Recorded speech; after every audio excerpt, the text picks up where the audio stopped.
Bueno, muy buenas tardes a todas y a todos. Tenemos el gusto de estar en esta pequeña charla con la doctora Soledad González, quien es médica, pediatra e infectóloga y es la referente de tratamientos COVID-19 del Ministerio de Salud de la provincia de Buenos Aires. Hola, Sole. Hola, ¿qué tal? Buenas tardes, Verónica, ¿cómo estás? Muchas gracias por la invitación. Y aquí estamos para actualizar un poco y comentar cuáles son las nuevas recomendaciones terapéuticas que hemos incorporado en el último protocolo que se actualizó COVID-19 en la provincia de Buenos Aires. Específicamente vamos a hablar de las recomendaciones terapéuticas en cuanto a tratamientos o antivirales o inmunomoduladores que en este momento están siendo ya utilizados en la provincia de Buenos Aires, y aprovechamos para rever un poco el resto de los candidatos, o que fueron candidatos y ya se han descartado, o algunas opciones terapéuticas que se están evaluando como posibles incorporaciones también. Como sabemos que nos pueden estar viendo de forma diferida, ¿nos podrías decir en base a qué protocolo estaríamos trabajando en este momento? En este momento en la provincia de Buenos Aires se ha actualizado el protocolo de respuesta, contingencia a la pandemia por la enfermedad generada por el coronavirus, que la fecha exacta se actualizó el 14 de abril. O sea, la semana pasada ya se encuentra subido en el portal de emergencia sanitaria de COVID-19 del Ministerio de Salud, en donde se encuentran todos los protocolos, tanto de manejo epidemiológico como también las recomendaciones de vacunación y otros aspectos. Este reemplaza al anterior, así que si alguno tiene acceso o todavía circula algún PDF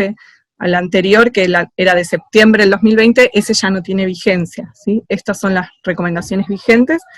A partir de esa fecha es con este protocolo al cual hacemos referencia y el cual es válido en este momento.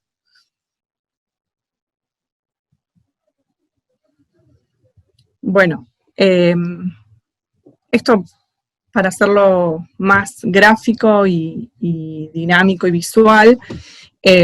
como sabemos, la infección por SARS-CoV-2 se ha clasificado en distintos grados de severidad. Nosotros en este protocolo adoptamos la clasificación del NIH, que es una clasificación sencilla para poder determinar las distintas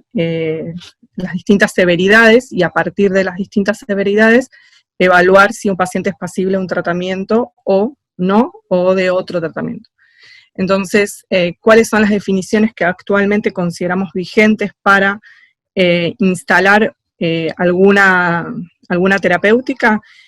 Vamos a tomar la enfermedad leve como la presencia de 2 o más de los siguientes síntomas, que son los que justamente son los criterios de caso sospechoso, que es la temperatura mayor de 37,5, la presencia de disgeusia, de cefalea, de diarrea o vómitos, que se considera como un solo síntoma, odinofagia, anosmia, mialgias o tos seca. La presencia de estos dos ya constituye, de cualquier asociación de estos dos, constituye sin la presencia de otros. Obviamente, si hay algún signo de gravedad, siempre el que predomina es el más severo para clasificar cuál es la severidad de la enfermedad. Si están presentes algunos de estos y ninguno de los de severidad mayor, estamos frente a una enfermedad leve. Para este grupo sabemos que la mayoría de las personas sanas van a tener una evolución favorable y no van a requerir más que un tratamiento sintomático, o sea, un manejo de la fiebre y manejo sintomático, pero como sabemos hay un grupo que son especialmente los adultos mayores, que tienen mayor riesgo de una enfermedad grave, de progresión a internación, de riesgo de fallecer. En este subgrupo, que se ha definido desde las recomendaciones también del Ministerio de Salud de la Nación, a partir del estudio que todos conocemos, que se llevó a cabo en provincia y también en capital del doctor Pollack, de la Fundación Infant, se ha definido esta población mayor de 75 años como la población que se beneficiaría o se beneficia en función de estos resultados con la administración temprana de plasma convalecientes, ¿sí? Esto es una incorporación nueva, en donde a pacientes que todavía no tienen neumonía ni tienen signos de severidad, o sea que lucen estables, que tienen estos síntomas leves y que la enfermedad recién inicia, o sea que están dentro de las 72 horas desde el inicio de síntomas, este grupo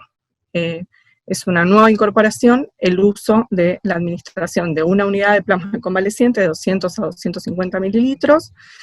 con un título de anticuerpos, que idealmente más de 1000, como mínimo nosotros consideramos 1 en 800 de la ELISA del COVIDAR.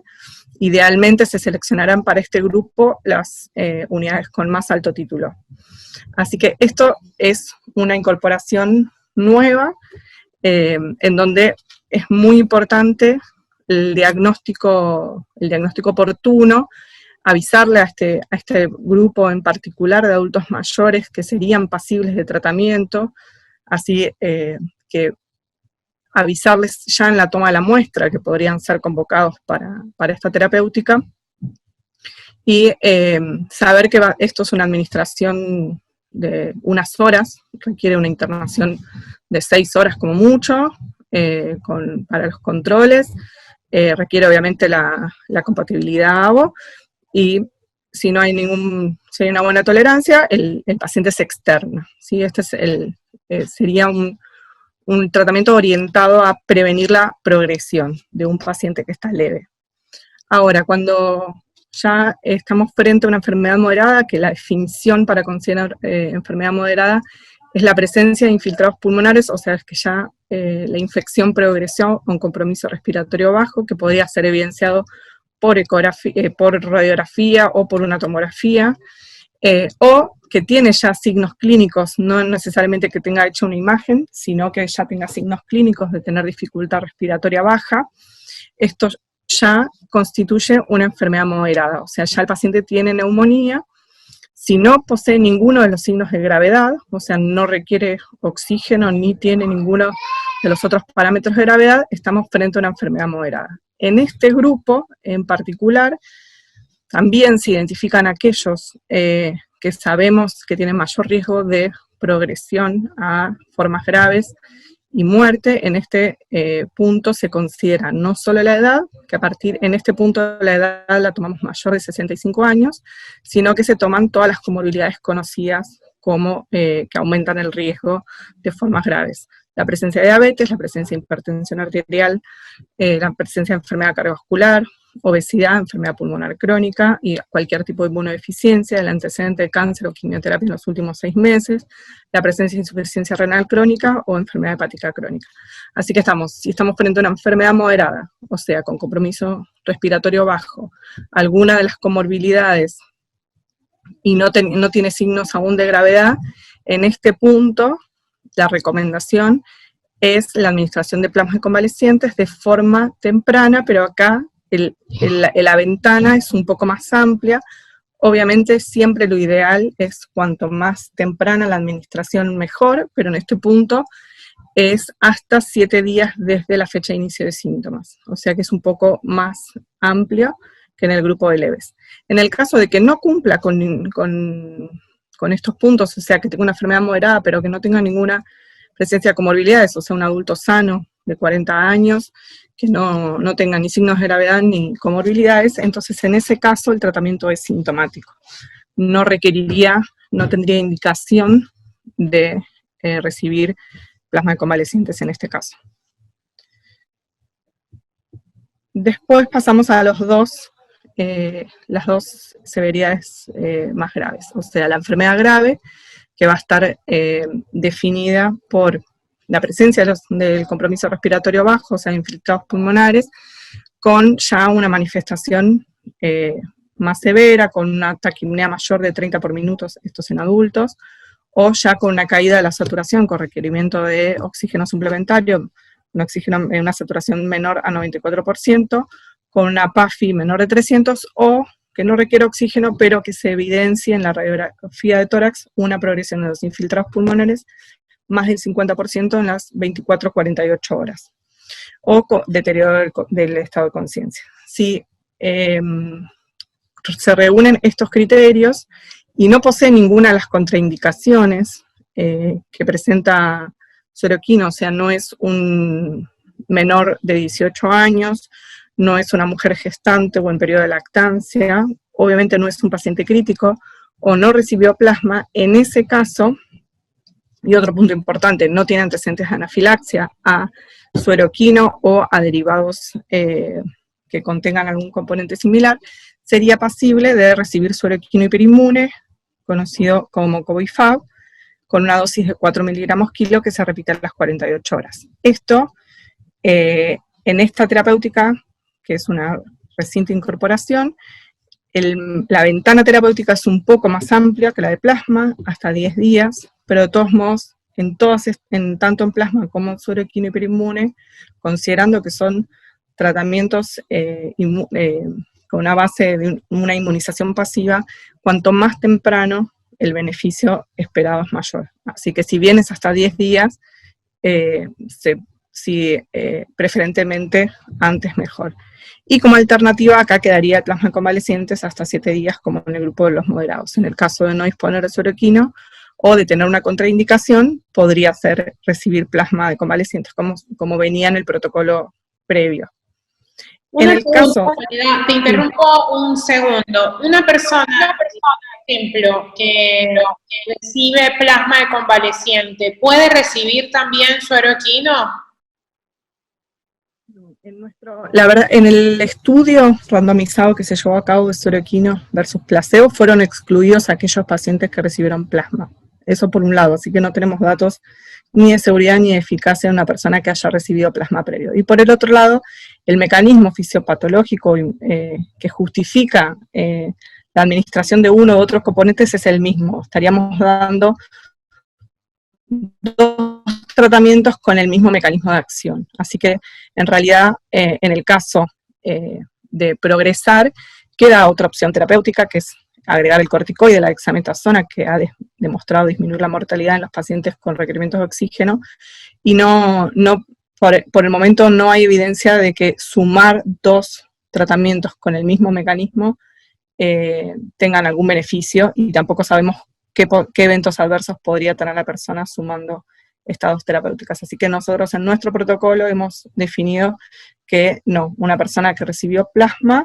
no sería pasible de recibir suero equino, ¿sí? Así que en el caso de progresión o que alguno ya de los signos de enfermedad grave sea la hipoxemia, o sea el requerimiento de oxígeno con una saturación menor del 94%, en este punto se debe agregar la dexametasona, que puede ser vía oral o endovenosa según la tolerancia del paciente. En su mayoría de los casos termina siendo endovenosa, con una dosis de 6 miligramos día, por 7 a 10 días, puede suspenderse antes si el paciente tiene buena evolución y se va de alta. En este caso, la dexametasona es el único tratamiento aprobado y recomendado por la OMS, es el que ha demostrado un estudio muy importante llamado Recovery, en ensayo controlado aleatorizado, la disminución de la mortalidad en los pacientes con oxígeno, tanto con oxígeno por cánula o por dispositivos de bajo flujo, como en pacientes ventilados, también con ventilación mecánica. Así que a partir de que aparece la hipoxemia, es una recomendación fuerte incorporar el corticoide. Ahora, una aclaración muy importante es que en ese mismo estudio también se vio que los pacientes que no tienen oxígeno y recibieron corticoides tendrían una tendencia a mayor riesgo de morir. O sea que está desaconsejado, por eso acá lo aclaramos, que en aquellos pacientes que no tienen oxígeno, no solo no le brindamos ningún beneficio poniéndole los corticoides antes, sino que también le podemos estar generando un mayor riesgo, porque el corticoide también puede interactuar con la respuesta inmune y de algún modo competir o desalentar o favorecer la viremia. Así que entonces en ese punto, en una forma temprana, en donde el paciente no tiene corticoides, no tiene hipoxemia, no hay que indicar los corticoides, que esto es una práctica que sabemos que ocurre frecuentemente, que está el pensamiento de le pongo todo rápido y mejor, pero en el caso de los corticoides hay que ser muy cuidadoso y ponerlos solamente cuando tienen hipoxemia. Ahora, cuando el paciente presenta una enfermedad crítica, o sea, o progresa, o ya al inicio se presenta con una enfermedad que requiere ingreso a unidades de cuidados intensivos, sea para soporte respiratorio, para ventilación mecánica, o para soporte de drogas vasoactivas porque tenga shock séptico, o tenga falla múltiple de órganos y requiera una terapia dialítica, por ejemplo. En este caso, ya que es una enfermedad avanzada, enfermedad crítica, el único tratamiento recomendado en este momento es la dexametasona, son los corticoides. Ya sabemos que el plasma en estas etapas tardías no sirve,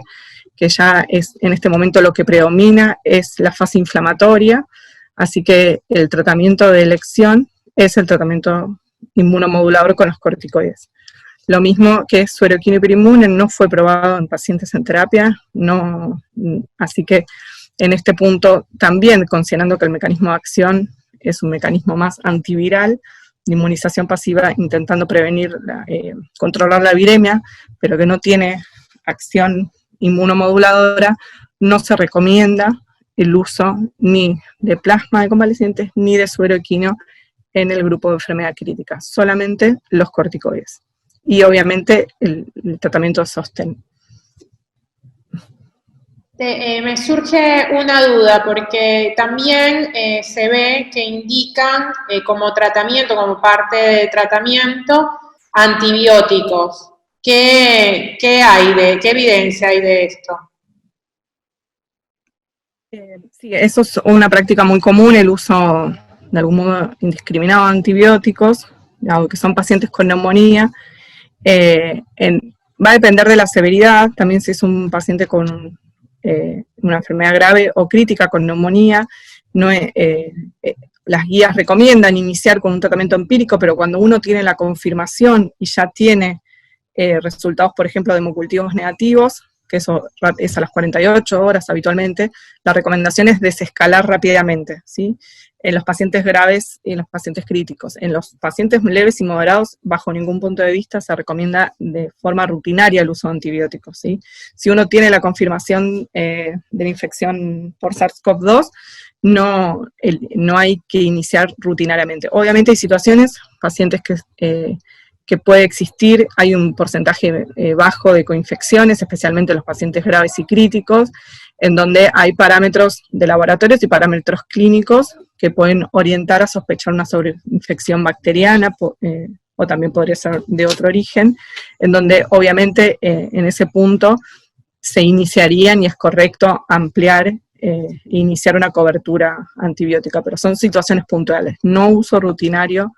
en los pacientes leves y moderados. En los pacientes graves y críticos va a depender la situación, va a depender de la rapidez y la velocidad de los exámenes complementarios, en donde se podrían iniciar y suspender en algún grupo y en otros directamente ya con la confirmación no sería necesario iniciarlos. Muchas gracias, Sole.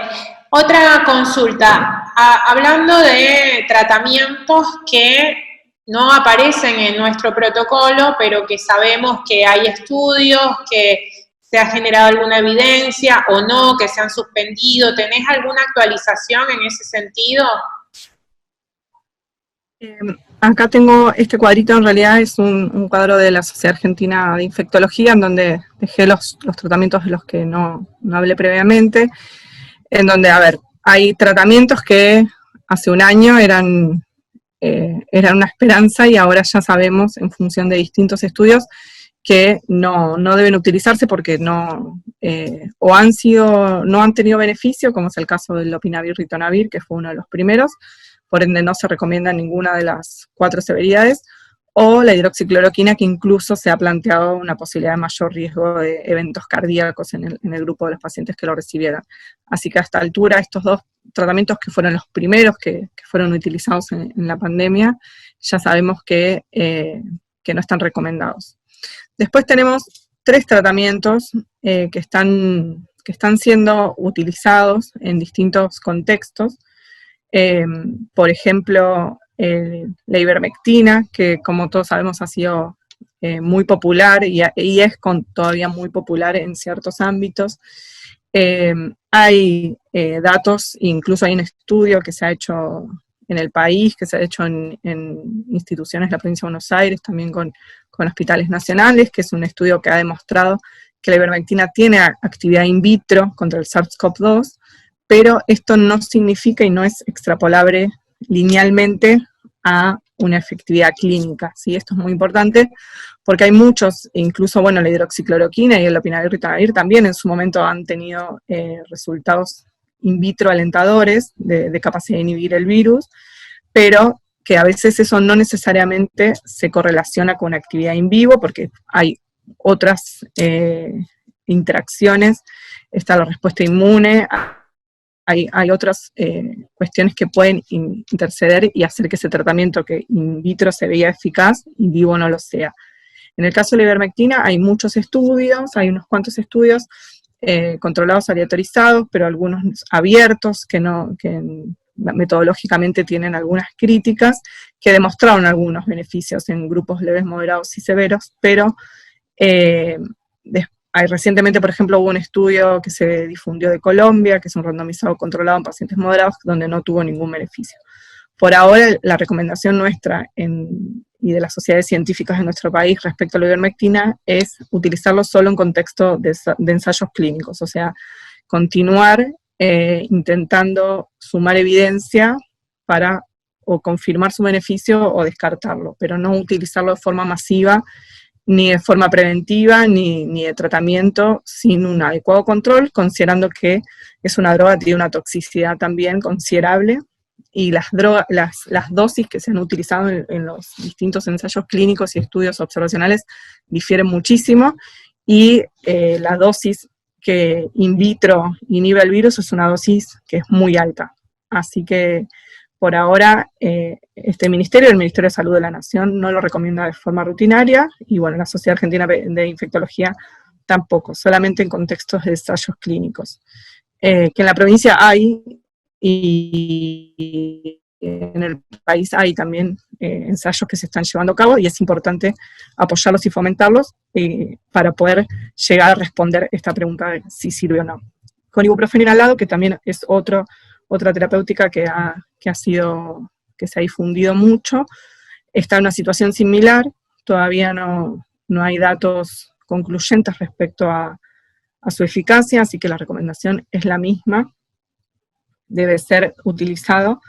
en contexto de un marco, de un estudio, y no de forma masiva. Ahora, la situación del tocilizumab, que es un anticuerpo monoclonal contra la interleuquina 6,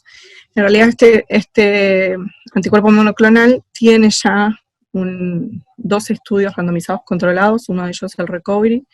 y otro también realizado en Inglaterra, en donde sí han encontrado un beneficio modesto,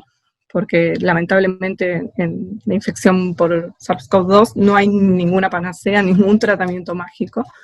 así que sea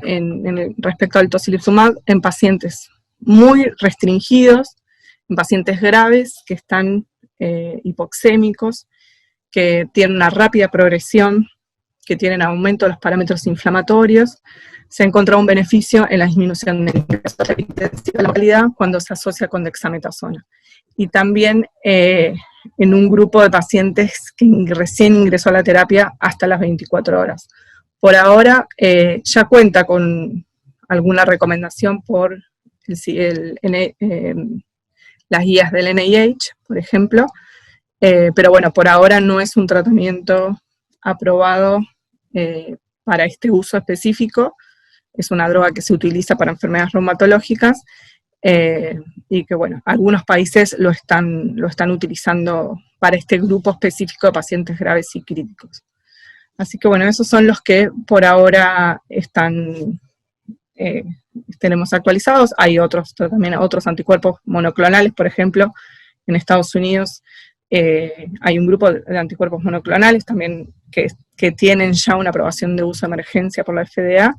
que tienen, digamos, el fundamento y el mismo uso de administración temprana y el mismo objetivo que plasma en convalecientes, o sea, la administración temprana para evitar la progresión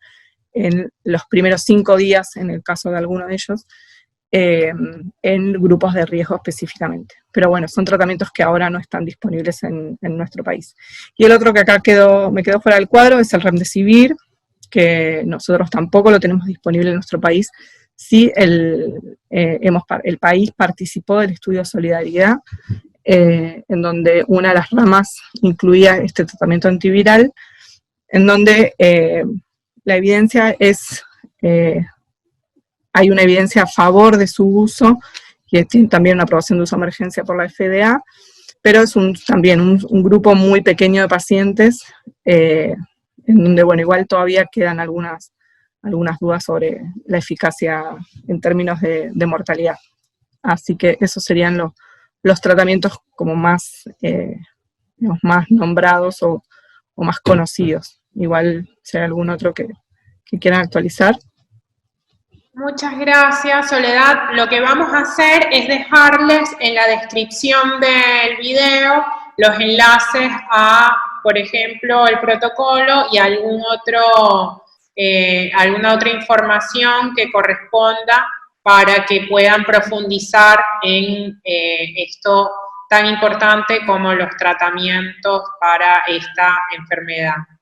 Si no hay algo más, nos despedimos. ¿Hay algo que quieras agregar? Muy importante, la verdad que bueno, saber que esto es muy dinámico, que las recomendaciones cambian constantemente y que es muy valorable todo el trabajo que se hace desde el Ministerio de apoyar los distintos ensayos para poder responder estas preguntas tan importantes, ¿no? Si alguno de todos estos tratamientos, algunos ya sabemos y otros no, resultan efectivos para los pacientes con infección por SARS-CoV-2. Y como siempre, lo más importante es abogar por la seguridad de los pacientes, así que no probar, no incurrir en tratamientos que no han demostrado eficacia o seguridad, porque bueno, lo primero es no dañar a los pacientes, así que en ese sentido siempre vamos a estar desde el Ministerio apoyando los distintos proyectos de investigación y bueno, teniendo estas recomendaciones lo más claras posibles y actualizadas posibles para que puedan orientar la terapéutica. Muchas gracias. Bueno, gracias, Soledad, por toda esta información. Gracias, Verónica.